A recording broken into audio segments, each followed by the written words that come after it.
Welcome to the Mix Minus podcast. This is Matthew McQueenie. Here on the phone with me this year is Greg Hrinya. No Tim Castano. Sorry, Tim. I'll reach out to you.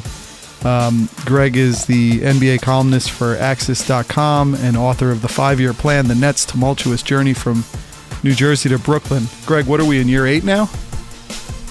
Yeah, I would say so. I mean, 2010 is when was like the first full year when Prokhorov owned the team and made that guarantee. So, I guess I would make it. Well, I guess the year started in 2018. So yeah, we'll go with year 8.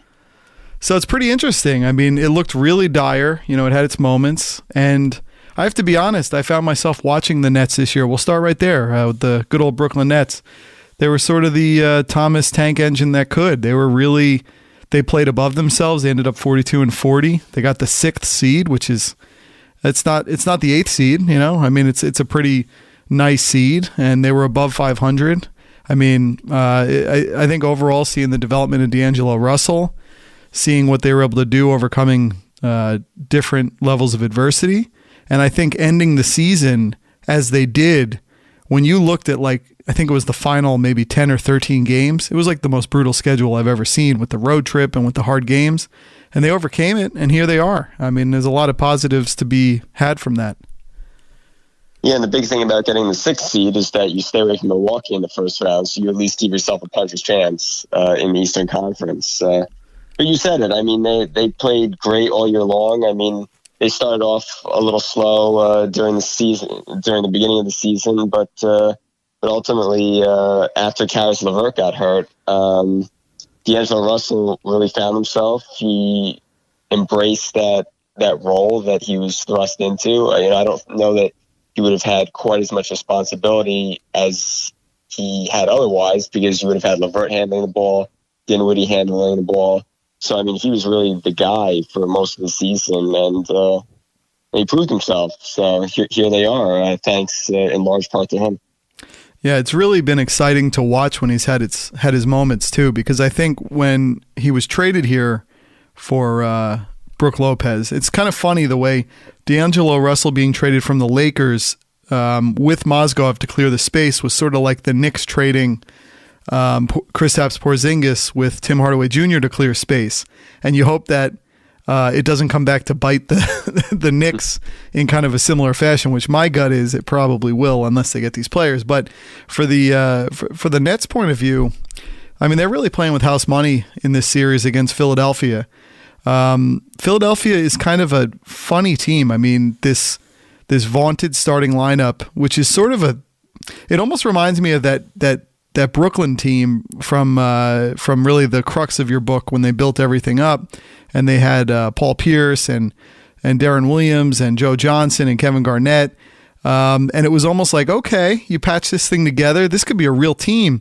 But it was like, other than Embiid, it's almost like they're all not the best player at their position, and maybe not even the top 3 or 4 at each of their positions. And so it's kind of that idea from that Nets year where it's like, well, if you pile up enough of them, maybe you're better than the best.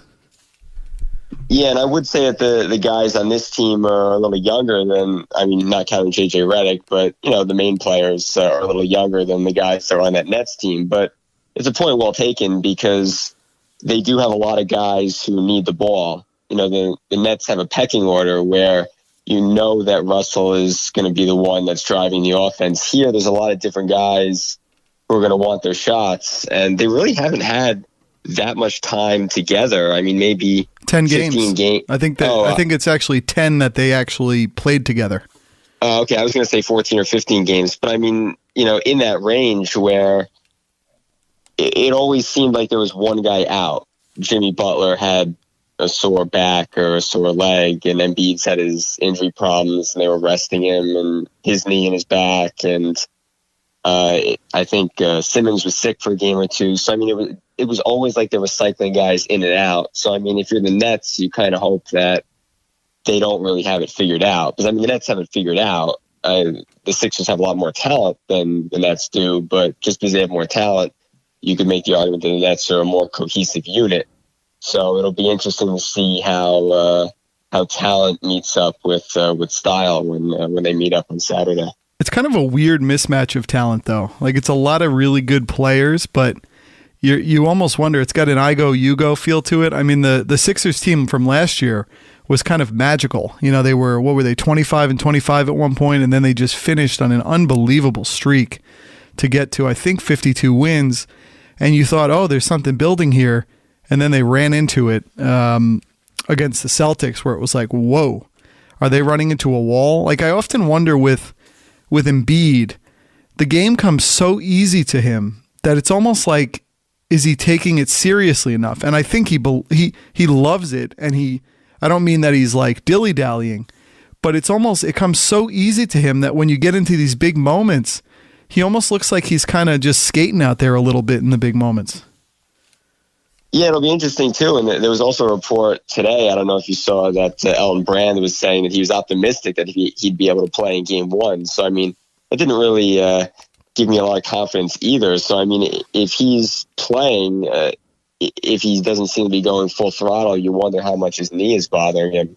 But, I mean, I guess the thing that I kind of worry about the most from their standpoint is, like with Jimmy Butler, with Tobias Harris, like how are they distributing the shots? Like you said, it has a very your turn, my turn, now I'll take the shot because it's my time down the floor to take the shot. So, I mean, and also they have a lot of volatility on the roster. They have personalities in the sense where I could see them getting frustrated too. Like if things aren't going well, Jimmy Butler getting frustrated, Embiid getting frustrated. I mean, it's got kind of like a weird dynamic where I think it's a little bit more combustible, where if things go wrong, they could really go wrong for them. Whereas I feel like in the Nets case, like if they win the series, it wouldn't shock me. If they got swept, I don't think that they would be any different either way. I feel like they're a lot more even keeled in their approach and all that. I feel like you could probably rattle the Sixers a little bit just because they would probably start pointing fingers. I don't think the Nets really under any circumstance would be pointing fingers at each other. So, I mean, I think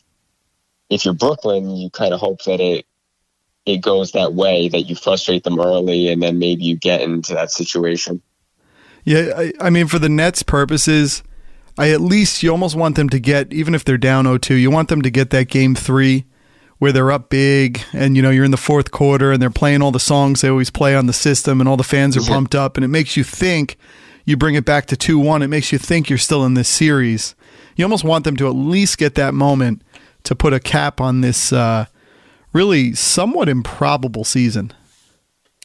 Yeah, it really was. And I mean, they played really well in close games too. So, I mean, if you go back and look throughout the course of the season, I mean, had a couple games not gone like miraculously, like you said earlier. I mean, they could have easily finished 4 or 5 or 6 games worse. So, I mean, they really needed a lot to happen. And like, they performed really well in close games, or like in crunch time. Like Russell would have those games where he just hit 3 threes in a row, and Dinwiddie had a couple games early in the season, a game against Detroit, and then later in a game against Houston, where it's like they would just go down the floor, boom, hit a 3, go down the floor, boom, hit a 3.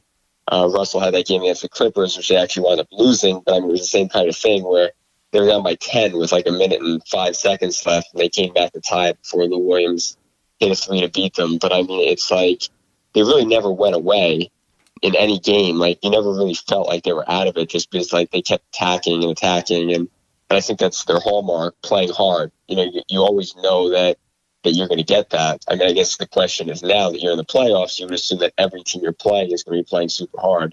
So does talent ultimately win out at that point? I don't know. It'll be interesting, but I mean, I think that Philly could have a little bit of trouble containing some of the Nets as they try to get to the rim. I mean, if Embiid's healthy, you would think that he'll do a pretty good job protecting the rim, but I think that when they're driving, they can probably get past some of the guys on Philly's roster, like Harris, like Redick. I mean, they might be able to get an advantage there. Yeah, I think you hit it. The Nets had a lot of those Sports Center moments where you turn Sports Center on, and even if you didn't see the game, you're like, oh my God, the Nets are leading Sports Center, or they're one of the top highlights in the first couple of things. Like, that's a big thing to me. And I think, look, there's playoffs. It's a big deal to have playoff games to watch. I mean, I even found myself last night watching the Islanders. I haven't watched a hockey game all season. And I'm like, you know what? It's the playoffs. I'm going to check out I'm in on this. This is the Islanders. Okay, they're playing the Penguins. Like, I don't even care. I don't know. I'm like, wait, are they still in Brooklyn? No, it looks like they're in the Nassau Coliseum. Yes. Like, I don't even know. But the playoffs are a big deal. People are watching. The interesting thing, just because we're a little net centric, this was a great season, but I don't think they have a real chance to improve a ton on what they have this year unless they really bring some pieces in. Well, I mean, it's interesting because, and I think we talked about it a month or two ago, that like the concept that they have room for two max players. Well, they really don't, because you imagine they're going to have to give Russell a pretty big contract because he's a restricted free agent.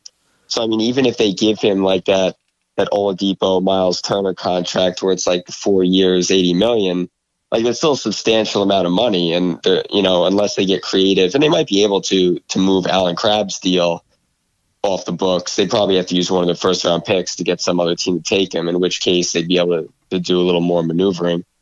But then you also look down the road in the future. After next season, Karis LeVert and Joe Harris will need new contracts.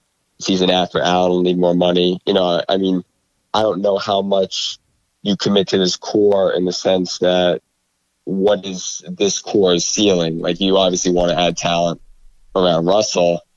And then if you look at like the Kevin Durant and Kyrie Irving combo, or even if you took Kevin Durant and Kemba Walker, for example, I mean, the Nets have a point guard right now. So, I mean, I don't see them being able to bring in a package. And I also don't really see them walking away from Russell, just because at 23 years old and how good he's been, like, that wouldn't really make sense for them to get rid of someone who is rejuvenated a fan base, really, in chasing guys who are basically what they got last time in Darren Williams and Garnett and Pierce, like those guys who are getting older and more years on them. Like, I think that they have a good nucleus here, but I don't know where their ceiling is. When you project 2 or 3 years down the line, like, how much are they moving? I always thought that Tobias Harris made sense as a free agent for them. But I think if you look at Philly's roster, they're more likely to give Tobias Harris a max and let Jimmy Butler walk. And then does a player like Jimmy Butler look at the Nets? Would the Nets even want someone like that, again, with that sort of toxicity, volatile? Yeah, I was going to say volatile personality, but toxicity is a good word for it. I mean, the Nets have really built their program on the culture and guys buying in. And I mean, I don't necessarily know that bringing in a Jimmy Butler would do it. I think Tobias Harris would have been a perfect fit, but I don't see why Philadelphia would let him go and they could give him more money. So it'll be interesting to see. But just looking at like the group of free agents, like, I don't really know where a lot of guys would fit Brooklyn in that scenario. I mean, they do make sense in the case that they've got money to spend and they've got a good thing going. I mean, they don't have the dysfunction that you see going across a lot of different franchises, especially on a day like today where so many teams got rid of coaches, surprisingly. Yeah, the mutually parted ways day. Yeah, exactly right. So, I mean, the Nets do have the culture thing going. It's just a matter of where can they fit guys in? Where does it make sense? And how does it financially work in terms of they're going to need to re-sign their own guys too, as they come up on new deals. It feels a lot like the Celtics, doesn't it? I mean, they had a lot of those same discussions with a lot of the core they had before, particularly Tatum came into play, even though he had a bit of a step back this year in some regards based on where we thought he was going to be. But they had this sort of core of players, and much better than the Nets. They got upwards of like 50 wins, but it was this player development culture under Brad Stevens, just as it is under Kenny Atkinson, and you're able to just kind of you're able to get the most out of everyone on the floor. And then all of a sudden you go, I'm in a great position to bring people in and bring the big piece in. And then that big piece comes in. And I know Kyrie Irving's amazing, but he seems to have brought that toxicity factor that we were talking about a Jimmy Butler might bring. So it's almost like a weird curse where you have the perfect nucleus, but you better bring in the perfect piece to complement that, because it can actually kind of be a contagion across that whole nucleus. Yeah, I mean, if you look at the Celtics, I mean, they were a couple of plays away from going to the NBA Finals last year without Kyrie Irving and without Gordon Hayward. And I think common thinking just sort of had it like, oh, well, you add two all-stars to the mix, they're automatically going to be better, and they weren't better, and they had a lot of issues. And I think the comparison with the Nets to the Celtics team without those star players is actually a good one, just because they played that team style of basketball where it's like it didn't have to be one guy necessarily. But yeah, it's just kind of weird, I guess, when the media starts asking Kyrie Irving all those questions in the middle of the year, and he's sort of like evasive, and it almost seems like he's checked out, and then that sort of puts them in a weird spot, almost like with the Lakers and all those trade talks with Anthony Davis. It's almost like some of the guys might check out when they think that they could all be leaving town. Now, granted, they didn't go quite as far down as the Lakers did, but I mean, they had to deal with a lot of that turmoil all season, having to answer, well, where's Kyrie Irving going to play next year? And everyone pretty much just assumes that he's gone.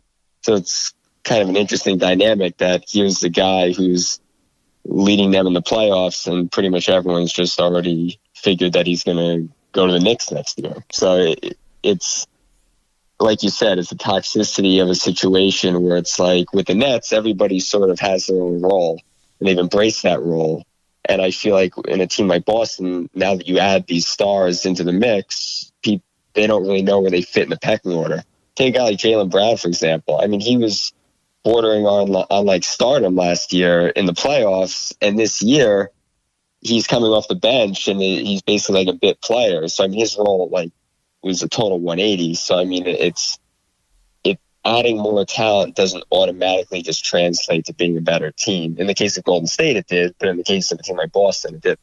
Well, it's funny. In the case of Golden State, it's like, well, if you bring the best, it's gonna work. And really, if you think about it, the only piece that really works for the Nets is Kevin Durant. I mean, that's really the only max piece that I think fits into this group. And you go, okay, this is great. And like I had talked about on a tweet, it's funny because everyone's saying the Knicks, and it does feel like he's going to go to the Knicks, but the Brooklyn Nets are actually the place that kind of makes sense if you look a little deeper when you think about his agency being the Rock Nation agency, being led by Michael Yormark, who's the twin brother of Brett Yormark, who runs the Nets. And you kind of think about the fact that Jay-Z was a part owner of the Nets, and then he's obviously the titular head of that group, and it kind of feels like the right place. And then you put him into a situation where it's probably going to succeed. It's succeeding sort of without him. And you go from a 42 win core, and he's probably 12 to 15 wins on top of that. And so you're looking at something where now he's 31 years old. He's going to push a nucleus into the mid to upper 50s in an Eastern Conference, which in the past was always easier. It's a little tougher now, but we'll see where things shake out with people staying or going. That's the one that makes sense, even though it's not the grand move. I mean, if he's going to leave Golden State, he sort of has to go to the Knicks now. And I don't know if the Knicks is the right move, because it's just a crazy mess, and he could probably win 50 wins. I guess he could still get 50 wins somehow there, but it's kind of a weird mix where the Nets are the better piece. But if you're like, well, if you're going to the Nets, then just stay with the Warriors. Yeah, I mean, the way I've looked at it is that, and again, I don't know what motivates Kevin Durant. I mean, I would have pegged him as going to the Warriors when he made that move. So, I mean, it's hard for me to pretend that I know. But, I mean, like you said, if he's going to leave the situation that he's in, why is he going to the Nets? Why is he going to the Clippers? Like, you could make an argument for a number of teams, but it's like, ultimately, if what drives him is his legacy, it would really make sense to go to the Knicks, because if you turn that team around, as I've said to multiple people, you look at Clyde Frazier. I mean, the last time he won a championship and the Knicks won a championship, that was 45 years ago, and he is still royalty in this town. You look at Mark Messier, he won, 5 or 6 Stanley Cups before he got to New York, and the only one anyone ever talks about is with the Rangers. So, I mean, I feel like if he can turn a mess around in Madison Square Garden, that's the kind of thing that propels him into LeBron territory, into the top 5, the top 10 players of all time. So, I mean, if his legacy motivates him, I don't know that winning a title with the Clippers or winning a title with the Nets, even though both of those teams would have more to offer theoretically on paper and also in terms of what they accomplished on the floor, But I mean, if he's chasing ghosts and if he's chasing legacies, the Knicks do have a lot to offer in that respect. It's funny, though, you brought up LeBron, and I wonder if what happened to LeBron by going to a quote-unquote prestige organization this year and it just going about as badly as you could. And I think, I'm not going to toot my horn, but I think on the last podcast that the three of us did, I was very down on this for a lot of these same reasons that happened. But, you know, Kevin Durant, look, he is still, 31? But it's sort of an older 31 because he came into the league at 19, just like LeBron is an older 33, 34, 35 next year. And I think, look how quick a legacy can just be like tarnished. What LeBron did with the run was amazing, the 8 straight finals, but he went here and everything was on the line. And for it to fall apart as badly as it did, I think there's not really something where you look at it, you go, there's a way out where they're going to be fine next year. They might be bad next year too. This might be like one of those weird things where everything about LeBron drops off and then all we're left to watch are all these TV shows he has on cable and network TV. And you're like, do I really want to watch the show of a 40-win person? I don't know. But I wonder if that kind of thing, you feel like you're so important that you can affect change across a roster. And sometimes you're too confident in where you are at that point in time. Like Durant's gotten so comfortable playing with such amazing players. Is he sure that he's ready to take the full mantle over? Like you have this buzz from winning all these championships, but it's hard. I mean, look what he did with Oklahoma City, how close they were and how hard it still is. Having Golden State and the 73-win team on the ropes. It's hard. And so him going to the Knicks, it's like you're changing your life up.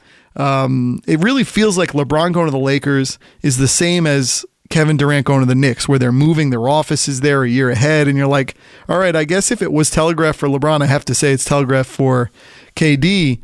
But it just doesn't feel right. I mean, this whole it almost feels like Hollywood marriages now, where it's like, okay, KD and Kyrie are going to come together, and then the paparazzi is going to love it. They're going to do their pictures, and then they're going to sour on each other just as quickly because it's kind of like millennials mashed together. They think they love each other through Instagram, but then they get together, and you're like, oh, I don't really like this person, or it just doesn't feel intelligent. I mean, last year I thought LeBron should have gone to Houston because he could have had an easy regular season and could have meant something, being a third ball dominant guy or being a third ball handler on that team. KD is on the perfect team. What is he doing? They're going into San Francisco next year. It's like going to a new team.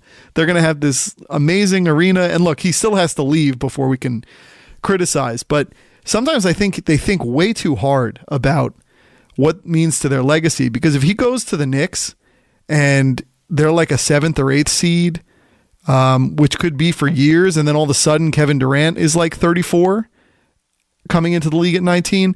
It just doesn't feel right. And I wonder if LeBron will be the cautionary tale if KD feels strong enough about what happened there to think it's almost like the Scrooge Ghosts of Christmas Future. Like, is there enough there to maybe go, And look, there's a lot to be said. I mean, they're probably going to win the championship, but they do have to roll through, and then you win that championship, everything feels great.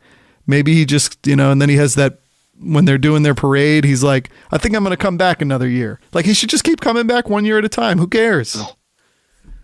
Yeah, and I would say, though, with LeBron, that, it almost feels like LeBron is sort of playing through retirement. I mean, it's a little different just because I feel like in his 16th season, it's almost like he's earned the right where it's like if he wants to go to LA for his producing and so that his son can play in a different school or in a prep school to get himself ready for his professional basketball career. And if his wife wants to live in LA, he's been in the league long enough, he's accomplished enough where it's like he's earned it. But not for LA though. He's earned it himself. That's the problem. Is now he's in LA and they're gonna get mad. That's true. But if you look at Kevin Durant, okay, he'll win another title this year, but does anybody really look at him jumping on the Golden State bandwagon and winning all these titles and think about his legacy differently? I don't look at him as this great champion of sport. I mean, it's almost like with LeBron. It's like the championship that he won in Cleveland to me is the one that defines his legacy, not so much the ones that he won in Miami. And I think if you're Durant, you almost need to go to a team and do that. So, I mean, like, yeah, the Lakers, like, it might not work out that well, but, like, can we really, like, judge a guy's legacy by what happens in years in, like, Michael Jordan's career, for example, where he was retired or with the Wizards? Like, I don't think people look at his Wizards years and say, like, oh, that tarnished his whole career. Like, no, he's still considered, like, arguably the best player of all time. So, I mean, well, and he had pretty good years. He actually had weirdly pretty good years with the Wizards. But LeBron had, statistically, LeBron averaged 27, 8, and 8 this year with the Lakers. And when he got hurt the first time, they were in the 4th seed in the West. So, I mean, I know that a lot happened after that, and you can talk about his defense, this and that, and, I just think if he was 36, it would be different. I think making the move at 33 and then just a lot of the things he's done through his career, it's like the knives turned. He's done the same things through his career, but now this year it was seen differently because sometimes you move somewhere else and you don't get the benefit of the doubt of what preceded you. So he's there, and all of a sudden the stares at the teammates gets another level. All of a sudden they're running back the Zach Lowe column memes of the 10 times he just olayed on defense. And it's almost like that move made people go, okay, you're going to do that? We're going to really ramp up the scrutiny. And if you come through, we're going to totally give you the credit. But like I just don't like that he threw away championship play. He threw it away. The play to try to get Anthony Davis like that, it ruined 2 teams. And I was joking what the Lakers should have done. And it seemed like Jeannie Buss was of the mind to almost think to do this. Trade LeBron for Anthony Davis. send him to New Orleans for 3 more years, because remember, he signed the deal in LA because he wanted his cake and eat it too. He signed the 4-year deal, which he never gave to Cleveland. He signed that and he went, well, I'm here to stay. And I don't think he didn't even have a no trade clause. So they should have traded him, and then New Orleans can go, all right, we got LeBron James for 3 more years. He has nowhere to go. Now his legacy's on the line. And then the Lakers we get Anthony Davis. He could have retired too. I mean, Carmelo Anthony's basically headed into retirement. Dwayne Wade's headed into retirement. They were all in the same draft class. So, I mean, Chris Paul's hamstrings are in retirement. Yeah. I mean, if you look at Chris Paul's numbers, I mean, he's basically fallen off a cliff this season. So, I mean, I don't know. I have a hard time. Like, I know he's different and he's held in a different esteem than those players. Like, I get it. I mean, I said that he should have gone to either San Antonio or Philadelphia. Like, I thought that you're right. There were more championships to be won. But I mean, if that's the way that he wanted to spend it, like, spend his golden years, if you will, in the league, like, who might criticize him? I would have rather seen him go to a different team, but that sort of seemed like the foregone conclusion that it's almost like we're talking about Durant with. It's like it was like the worst kept secret that LeBron was going to go to the Lakers. So I do have to say though, the one thing that got me was the game he's off and he's rolling in through the walkway with a glass of wine. Yeah. That was not good. Oh my goodness, that was not good. I've almost been like, you know what? Try to trade him back to Cleveland. Like, I don't like LeBron not being on his runs. Like, I don't like the LeBron I saw this year. That's the problem. Yeah, I loved watching LeBron. I didn't like what I saw this year.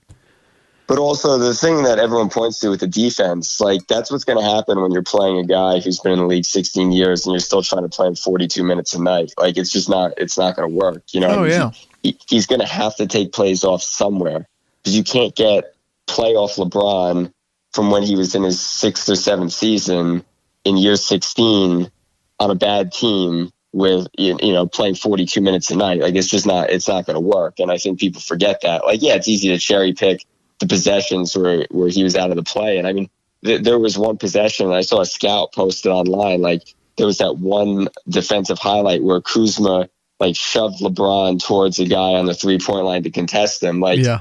That was Kuzma's man. That was actually his guy that he didn't trail and follow, and it wasn't LeBron's responsibility in the way that they were running their defense. This was the scout pointing this out when I was watching the video that he was sort of like analyzing the play.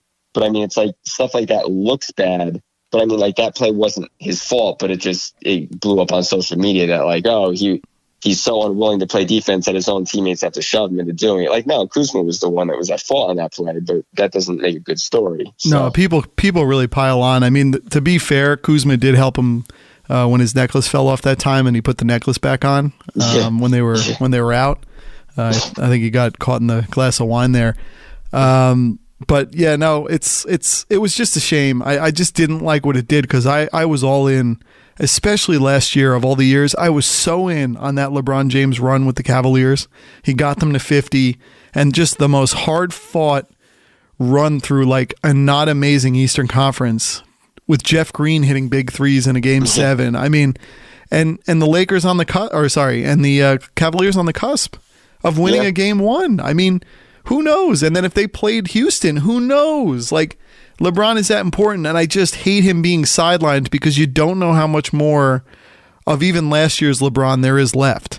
And you have to think up through that groin injury, he had it this year. And you saw what a groin injury that keeps you out a month, 6 weeks, what it can do to a player who's been in the league 16 years. You look a little bigger. You're not as athletic, maybe. You're not as flexible. And it has nothing to do with age. It's just age plus injury, which keeps you dormant. It's just a bad mix. And then you add to it the Western Conference and the travel and the teams you have to play. It was just, it was tough. And I think you heard a lot of lifestyle LeBron this year too, where it's like, oh, he's driving in his Maybach with these people. They're drinking, I don't know. I loved LeBron, and I still really do. And I was having fun to a degree with the Lakers, but I didn't like the team he chose to go to. The other thing that in my mind has sort of come to an end as a popular sentiment, everyone was always saying all these players who won the championships early, they can go to new teams and you're getting a championship player. They just want to be free and easy to win their own championship. You think of someone like Kyrie Irving. You think of someone like Kawhi Leonard. Who else am I don't know who else I'm missing, but kind of that feel. They had that. And I'm starting to wonder if the player having won the championship already is actually no longer a good thing, because you almost have a shot regular season player. They know what goes into winning a championship, and so they almost give you half speed through the regular season, and you have to win in the regular season. I mean, it is, in the basketball sense, a travesty that the Celtics only had 49 wins. It's sort of ridiculous to me that, for whatever reason, Kawhi Leonard missed like 25 games. I'm starting to wonder if maybe this idea that if you get the players who won the championships into your team, you're in good shape. I'm starting to go the other way. Maybe get the players like that Celtics model from 2007 now with the PGA Tour with Garnett and Ray Allen and Paul Pierce, where you have the hungry guys who haven't won and are ready to win. And that's why I've been thinking that maybe getting Anthony Davis to a team is the right move, because you're going to get a hungry guy. You're going to get a guy who knew that he can't get 50 wins with a bunch of nobodies. And he's come up against the ceiling, but he's still an unbelievable player. And so I almost want him, because I want the guy who's really hungry for the championship, as opposed to the guys who won it and you think that will translate into being a championship caliber player and team. What do you think of that? No, I think you're 100% right, because you really can't just mail in an entire regular season. Like, obviously you're going to have your off games, but it's like if you look at the Lakers, for example, like you could mail in a season and not make the playoffs. So I mean, like, ultimately, if you want to get seeding, if you want to put yourself in position to win a championship, like, you have to play to a certain level during the regular season. So I mean, and it's funny when you talk about Toronto, like, one of the reasons why I think Pascal Siakam is going to win Most Improved Players is because Kawhi Leonard missed 25 games this year, and Kyle Lowry's a shell of himself. So, I mean, somebody had to be there for them to win almost 60 games this year. And I think a big reason why Toronto was doing that with Kawhi was like, look, we're going to take care of you. We've got your long-term interests. We're thinking about that. And maybe that, coerces him to re-sign with them. I think that they were trying to say, like, look, we're really looking out for you. So, maybe he'll resign in Toronto. I mean, that's what I would assume that it is. But you're right. I mean, he's won a championship before. He's been there. So, I mean, what is his motivation, I guess, to go all out during the regular season to maybe they get a 1 seed? If he plays 25, if he plays, let's say, 20 more games, maybe they finish with 3 or 4 more wins than they have that 1 seed. But it maybe in his mind, what's the point of doing that? So, I mean, if you get Anthony Davis, there's a guy who he has no legacy right now. I mean, he's put up good stats on bad teams. It's almost like Devin Booker, for example. Like, he's put up great stats on really awful teams. And I think someone said it. I was watching one of the NBA shows, and like Devin Booker hasn't played a meaningful game in his career, like not one. So he's put up all these amazing stats, but it's like he's never been playing for anything. So I mean, at some point, that has to come to a head. And you think with a guy like Anthony Davis, or with him, or with any number of guys that put up big stats, like they need to play meaningful games, and maybe that keeps them motivated to give you more in the regular season, as opposed to just coasting through the regular season, preparing yourself for the playoffs. Yeah, my thing that should happen this offseason, I really think Kevin Durant, head back to Oklahoma City. I don't know if they even have the money to do it, but head back there, and then you'll get like the LeBron aspect, like go win a championship there, and you have quite a twosome still there in place. And then I think the other homecoming, if things don't work out with Houston, send Mike D'Antoni as his final play back to Phoenix and to work with Devin Booker and to be the ball dominant guy and to build it in your image and to make it the perfect situation, because Booker has it. He has something. And he's incredibly talented. He's unbelievable. Yeah. So that's what I think. It's like that fix the NBA, like the way when LeBron went back to Cleveland, it felt like things settled back.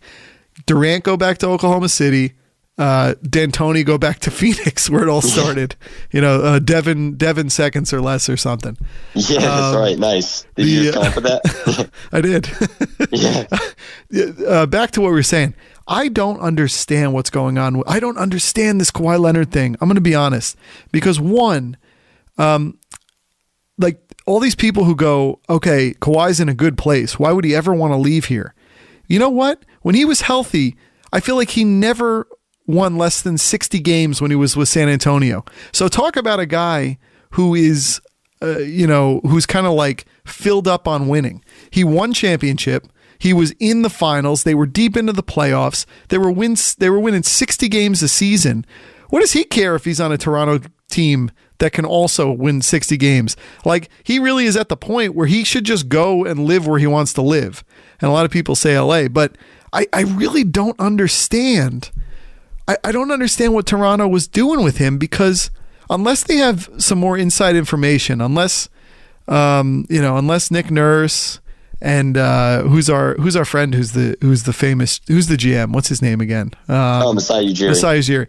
Unless they truly have some kind of like ninja understanding behind the scenes, the amount they kept him out was unbelievably over the top, or it means he really is hurt. The guy is only 27.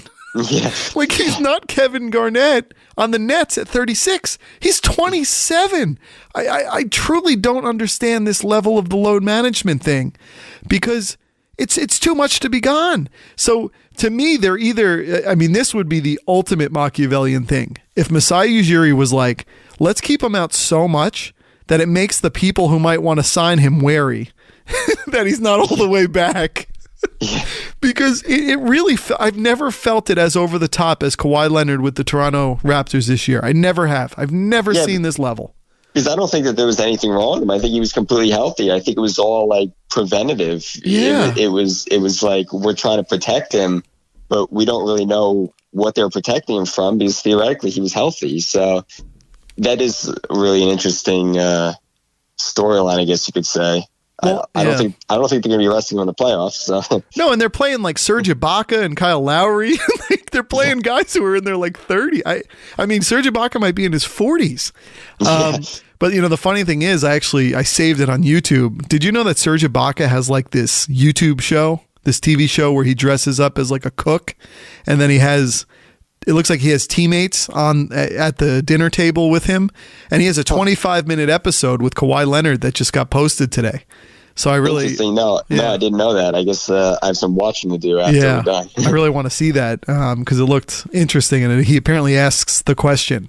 But like, I just don't understand the Kawhi thing. I would have just played him, and I also think it's crazy that like the Clippers had somebody at Toronto games like all year. So like Kawhi knew, that they were there for him. Like all this stuff seems just weird. It's almost like no one truly knows Kawhi, and he's hard to know. He's very unknowable. He's sort of like this assassin.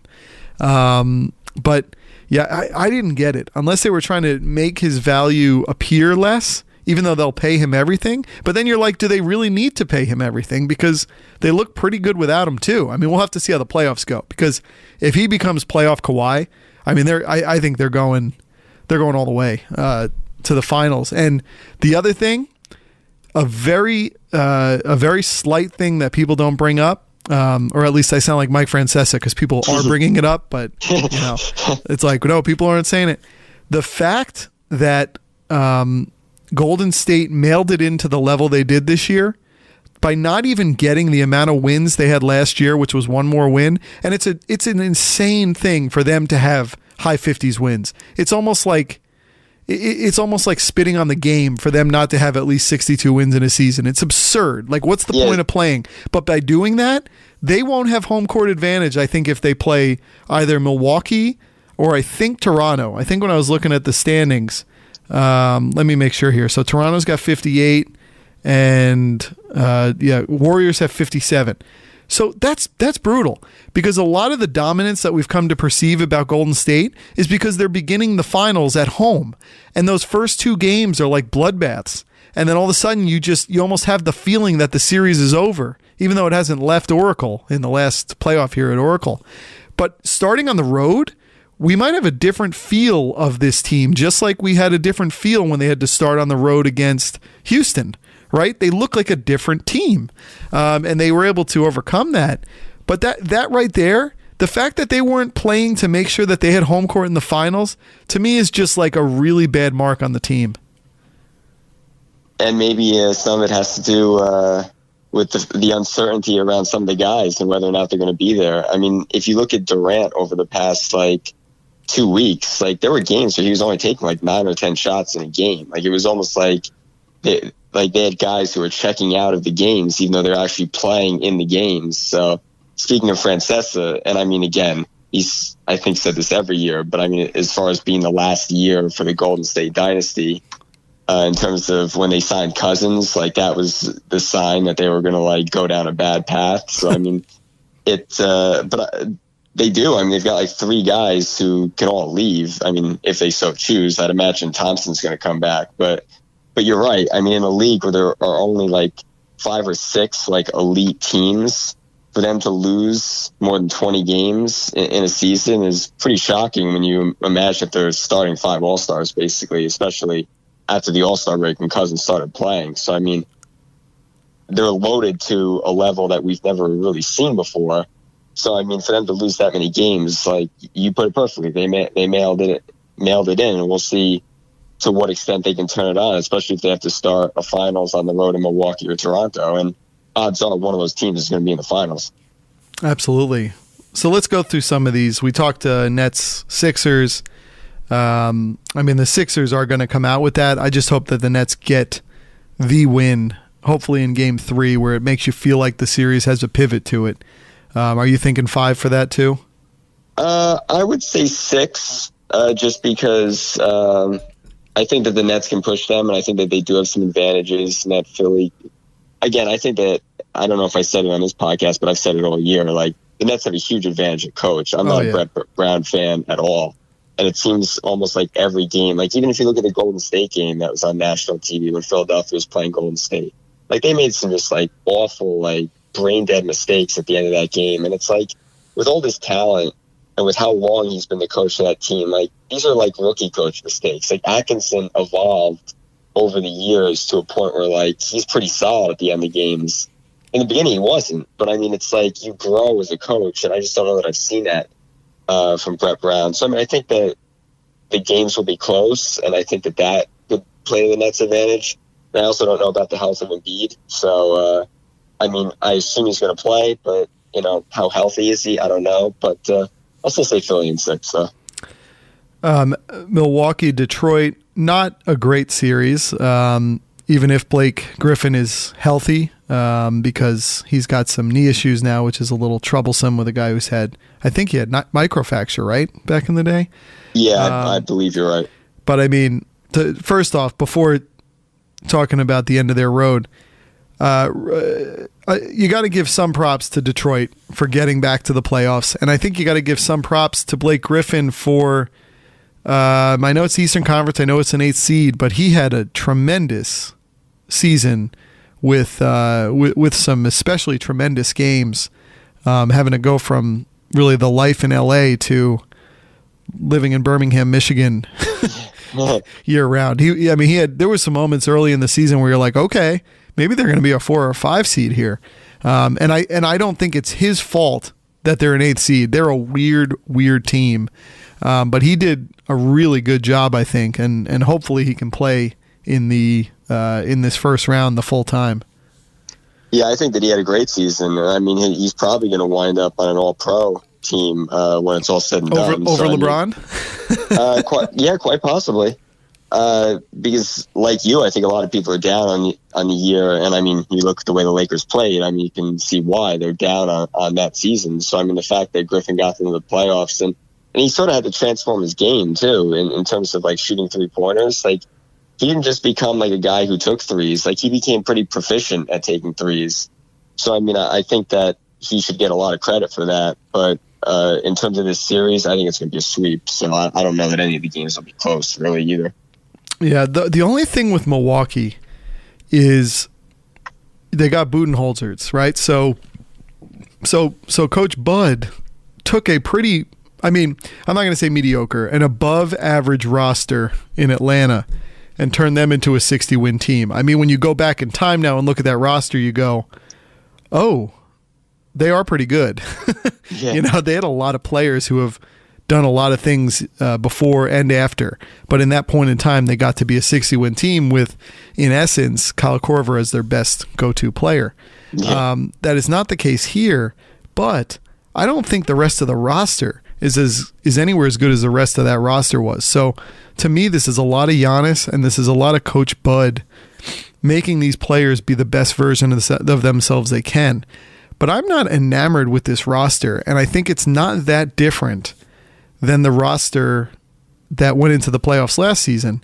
Now, they did win only 44 games last year, but they did push the Celtics to 7 games. I wonder if there's going to be a little bit of the same effect that happened with Atlanta, where you can really hone in on the one team for a 7-game series as an opponent, and it's not going to be Detroit to do it, but a really high-level team with the coaching. And it's too bad that also Detroit couldn't play Toronto, so Dwayne Casey could go against Toronto. But you have a high-level coaching staff, and you have the high-level players to kind of enact that game plan. I could see that, like, the rest of this roster kind of folding around Giannis a bit, because they did last year. You know, we have recency bias with what they've done this year, but it's not that different. And if people are gonna say, well, they added Brook Lopez, I love Brook, but to me, that's not like that huge of a deal. I think the playoffs come, it's a different game. Now, Giannis can raise up and he can dominate still, but that rest of that roster, I'm still dubious on. Yeah, I mean, I think the key is getting a couple of the guys back healthy. And I mean, luckily they won't necessarily need them against Detroit. But like having Brogdon, having Mirotic, like you need guys that can space the floor when you have Giannis, because I mean, he's not a great shooter. So I mean, he wants to play in and around the basket and get a lot of dunks and layups and things of that nature. So I mean, a good team like Boston is going to try and envelop him in the lane, and the key is for him to be able to kick it out and have guys who can reliably make threes. And I guess the problem with that is that you live and die by the jumpers. So, I mean, they can run into a good team and not hit their threes, and it won't look that good. Right. But I think Boston could give them trouble just because, to your point, they've got a good coach.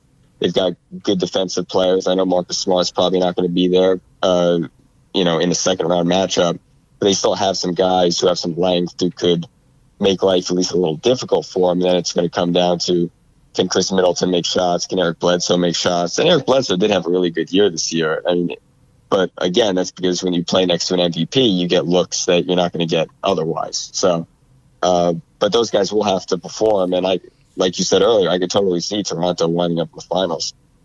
Toronto, I think, could really handle Milwaukee when you can really hone in. And that's nothing to say about Giannis. I mean, he's probably going to be the MVP, although I was kind of half joking. Why can't they do co-MVPs in a season that warrants it? Yeah, I mean, both guys have been great, and I think I saw a poll the other day that it was like 55% to 45% in terms of Giannis over Harden. I guess it was they polled. I don't know who they polled. It was either GMs or scouts or media people around the league. It wouldn't be the worst thing because both guys certainly had years worthy of it. Can you have co-MVPs, or is the vote? Because I remember they had the co-rookies of the year with J. Kidd and Grant Hill that time. Are you able? I don't even know if you're able to, but if you were able to have co-rookies of the year, I imagine you could probably have co-MVPs. I've just never heard of it.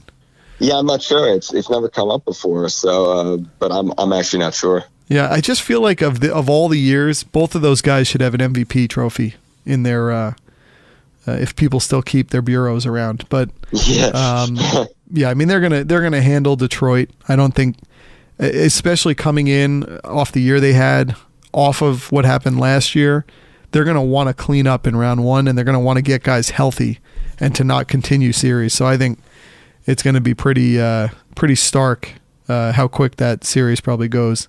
So we talked Boston.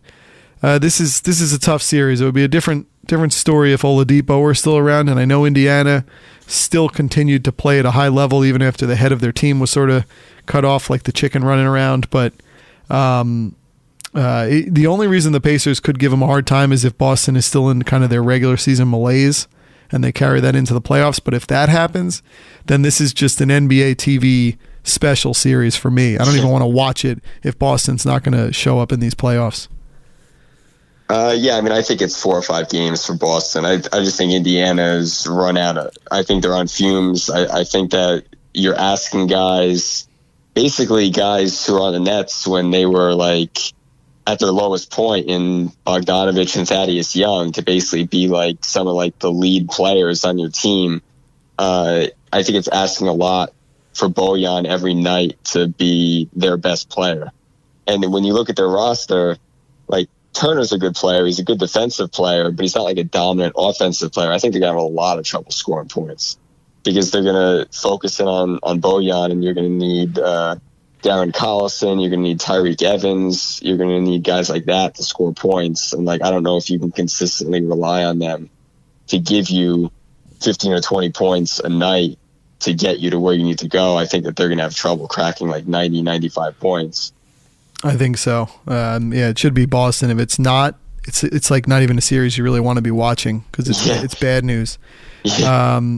So we talked a lot with the Raptors, and I know they're going to take care of business with Orlando, although it is funny that there's going to be some kind of transplants from either team playing against each other because of that trade with Terrence Ross and Serge Ibaka. So that's interesting. And look, just like we were saying with Detroit, even more kudos to Orlando. It's sort of like with the Nets.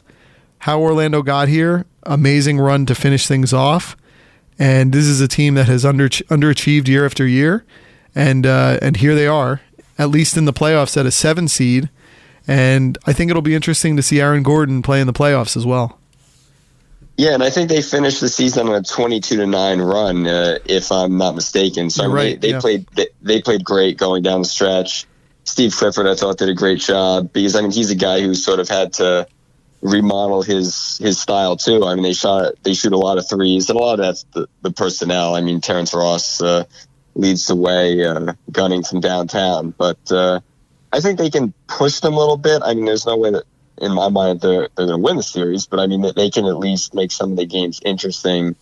Vucevic has had a really great year. Seeing Aaron Gordon play, like you said, will be interesting.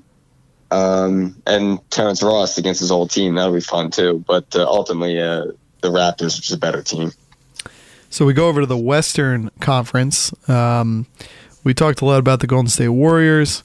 It's kind of a shame for the Clippers that they had the season they did. There was a period of time. I remember when I did a career day at the very end of November, and I saw Lawrence Frank at the career day too, and I was talking to him a lot. And he was like, I was kind of talking to him, and I was like, I do have to say, I do love watching the Lakers. And he goes, we call that the Big Top Circus. We call it the Big Top Circus. I'm like, okay. And he's like, hey, we're in first place. And it was sort of the insanity of that early Western Conference where someone was in first place every day. And so they were in first place at that point. And they did have 48 wins, which would be good for the middle of the pack in the Eastern Conference. But, yeah, they're going to run into the Golden State buzzsaw here. The shame for them is that they lost a late season game to the Lakers, which the Lakers had nothing to play for. The Clippers lost, and by virtue of that, they're the 8th seed, and they probably get swept by Golden State. So, I mean, it was like so imperative for them to just win like one more game to not have to be playing in the 8th seed. And it's like they stumbled that one game, and that was their reward for it.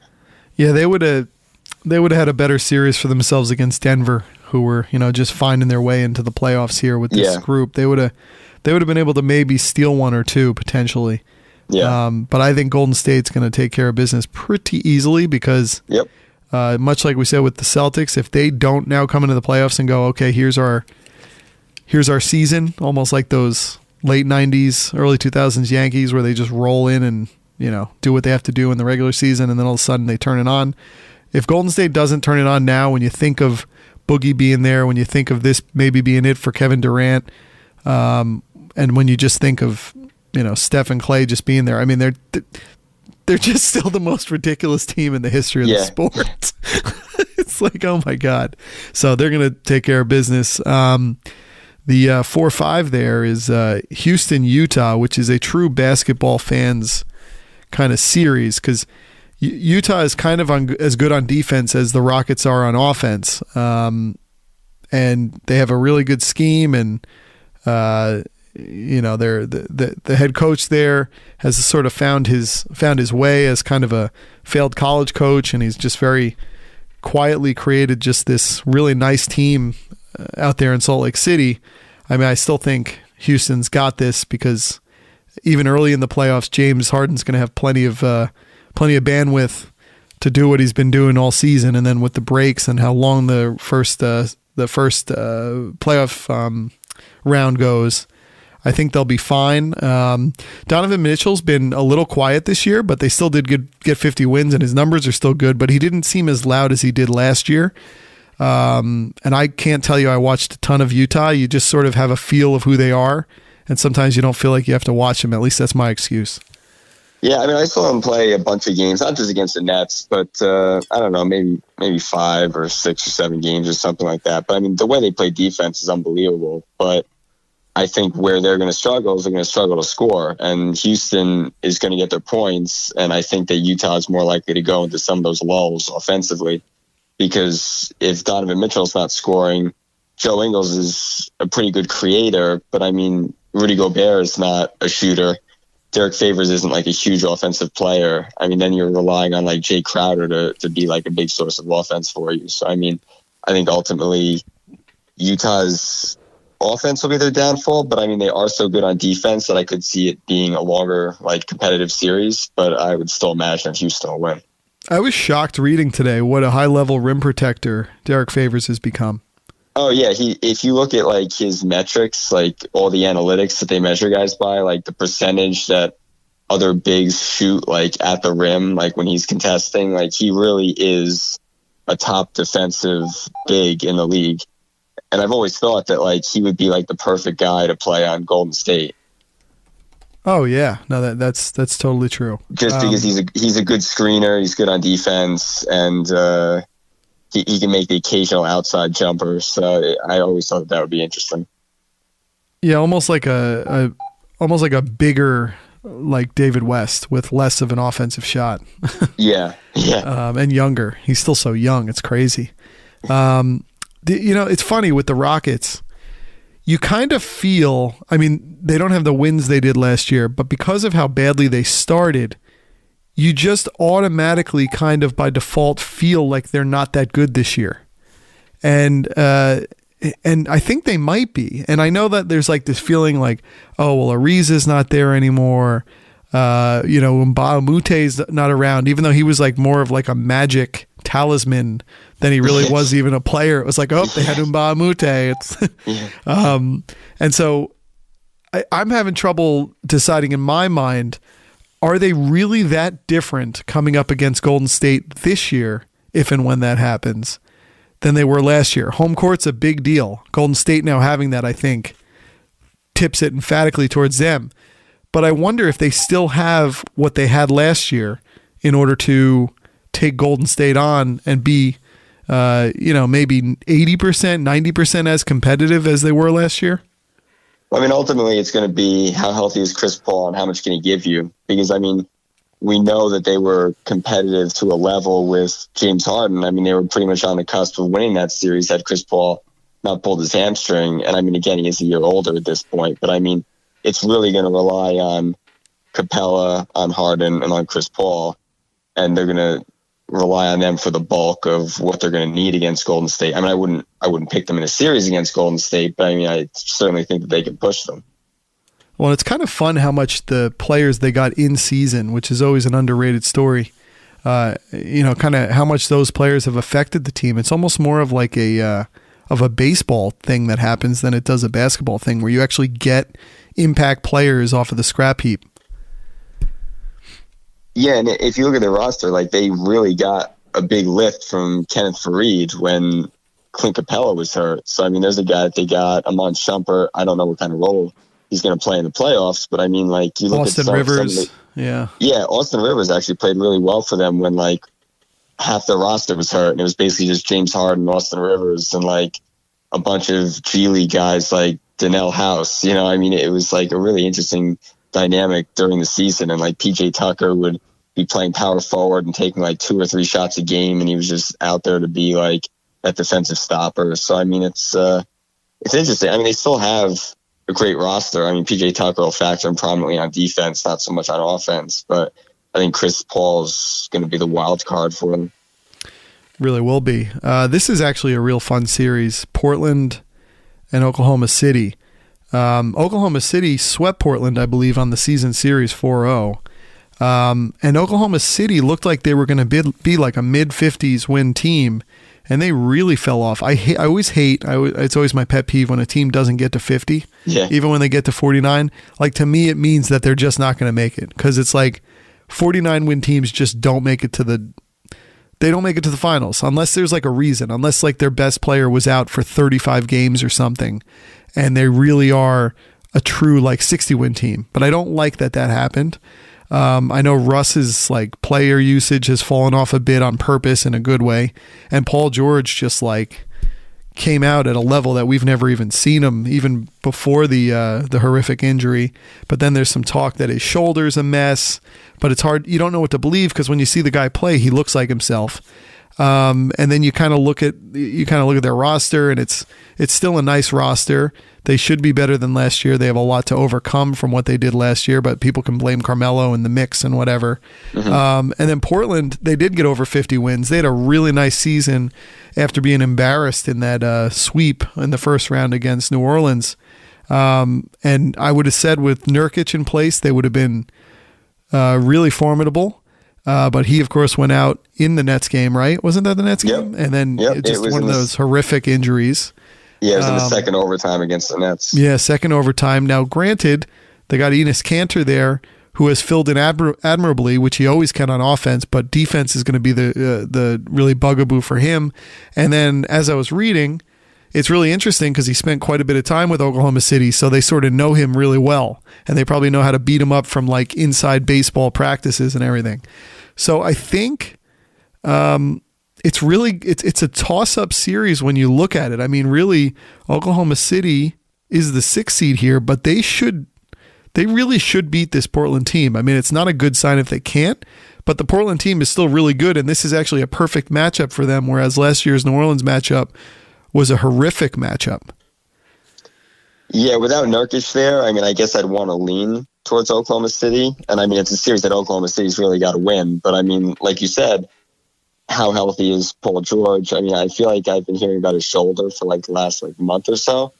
So I mean, but I can imagine a scenario where like Westbrook has like some of those like 5 for 18 or, it's like 6 for 22 shooting games. And if Paul George isn't filling up the stat sheet himself, then it's like they don't really have a lot of places to go for offense. I mean, it's really got to be those guys. And I mean, guys like Steven Adams and Jeremy Grant, like their offense is as a function of George and Russ creating for them. So, I mean, there's not a lot of places they can go for offense. And to your point with Portland, I think Enes Kanter, I mean, offensively, like he's just as good as any big in the league. The problem is that you can pick and roll them to death and you can just beat them up on the other end.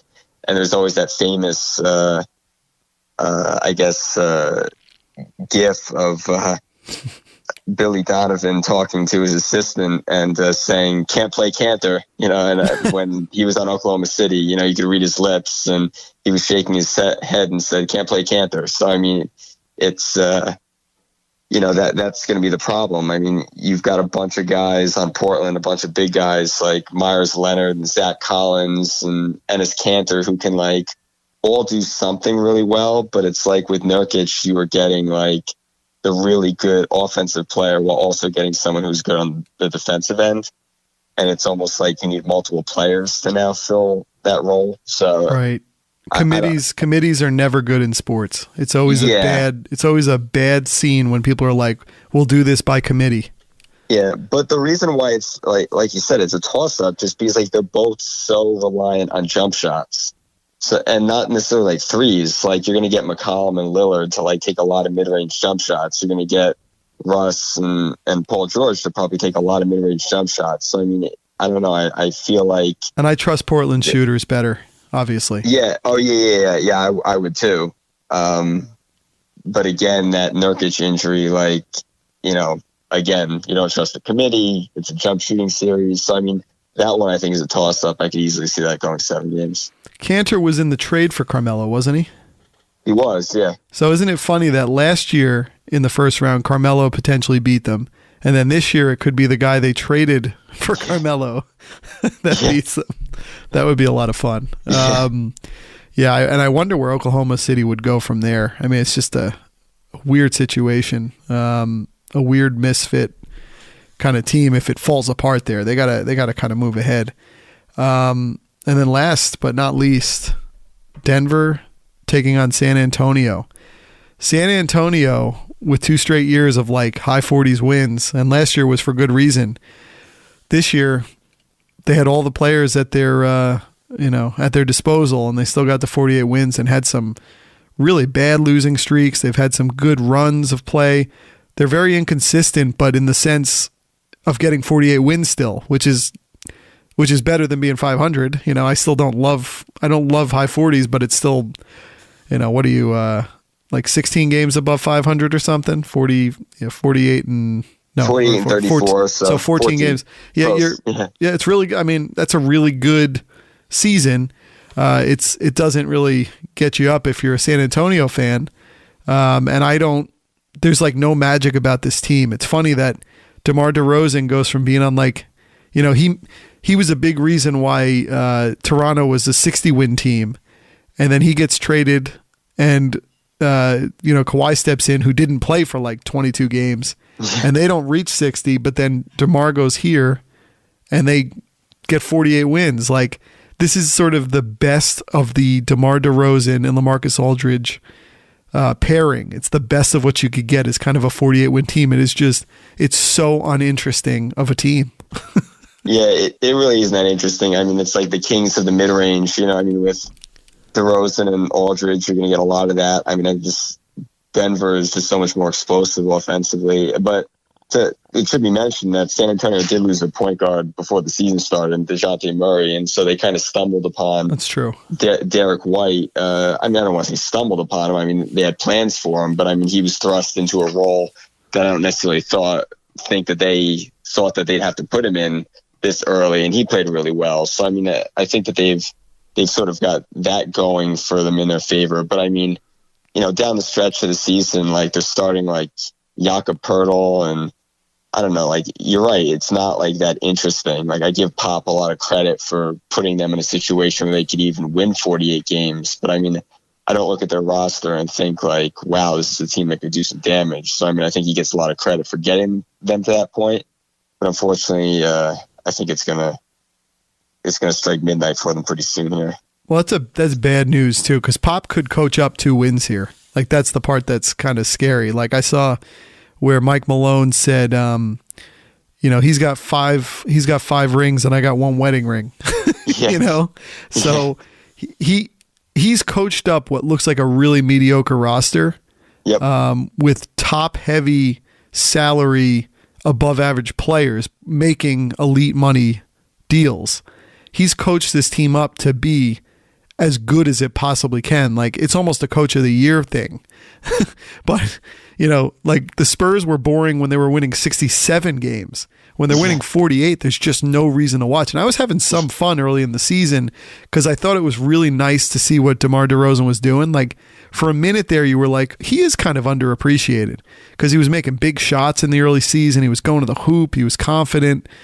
But he's just really above average. He's an all-star, He's like but he's just not. He's not a superstar. He's an all-star. Yeah, I mean, he just doesn't have the turbo button.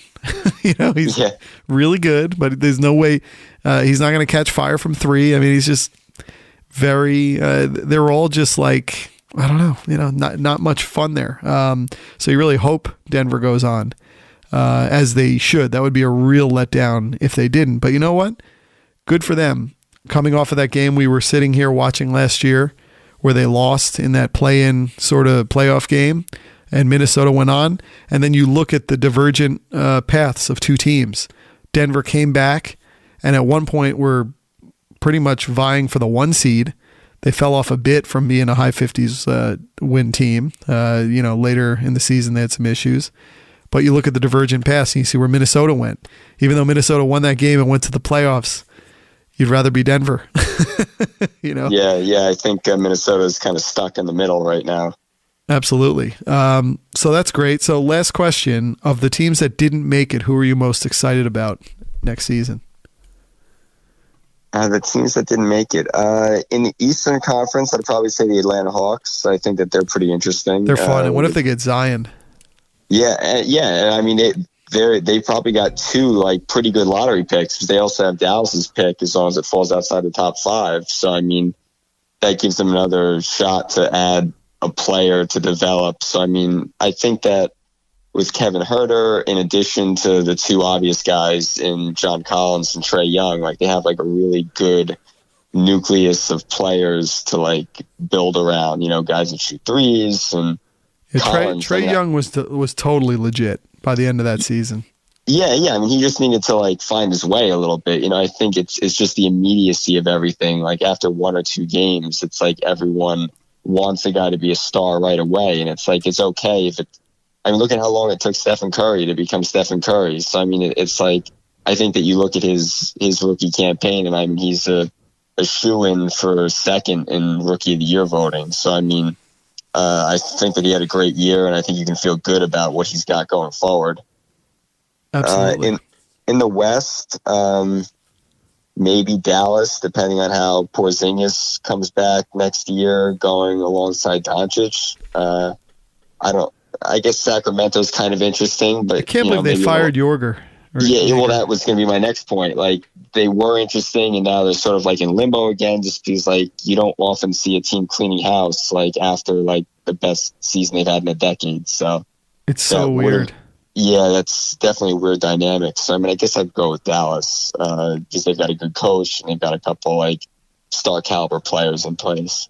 I know it's like blasphemy, but for some reason, I'm not as enamored watching Luka Doncic as it seems like everybody else is. Like, I understand how good he is and it's fun to watch him, but like the way people are falling over him, like I'm not enamored with it. Yeah, I actually liked watching Trae Young better than I liked watching Doncic. So maybe I'm in the same camp as you. I mean, his numbers speak for themselves.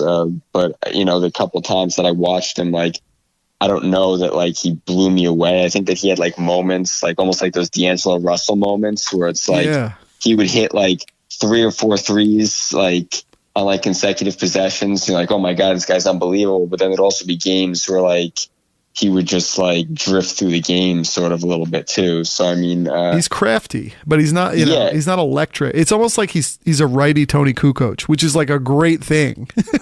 But it's not like even when Tony Kukoc came here, he was impactful, but it wasn't like you were going to build a team around him. Yeah, but I mean, just from like a league pass standpoint, like I found myself wanting to watch Atlanta a lot more than like wanting to watch Dallas. Like I really don't watch Dallas a ton this year, but I watched Atlanta a lot more just because like I found them more compelling. So absolutely, and I think that's the key. Like what you're falling on. Like look, if I were a Dallas Mavericks fan, I'm sure I'm in love with him. It's sort of like with Jason Kidd. Whenever he was on every other team, everyone told me how great he was. And I was like, oh, okay, but I'm not dying to watch him. Then he got to the Nets and I was like, oh my God. Yeah. Oh my God, what's going on? And who knows, he might be the next Lakers head coach. Or no, maybe Luke Walton might keep his job somehow. It's like Game of Thrones. Yeah, I think Magic Johnson wanted to get rid of both Pelinka and Luke Walton. Instead, he resigns, and those guys are probably coming back. So it's very interesting. Yeah, it's really interesting what's going on there. He just fell on the sword. Yeah. It's like a podcast all to itself. Yeah, he's like, I'm just not having fun. I'll see you guys later. I'm not even going to tell Jeannie to her face. Yeah. Oh that was like some Knicks type. Oh my God, unbelievable. So, all right. Well, we don't have to talk about everything because I'm sure we'll pick it up and maybe add Tim to one of these going. But I wanted to get something to start the playoffs, and we'll pick it up in the coming weeks as we head into our first playoff weekend. And I'm sure people can still buy your book, right? Yeah, they sure can on Amazon. Cool. Well, thanks, Greg. Thanks. I appreciate you having me.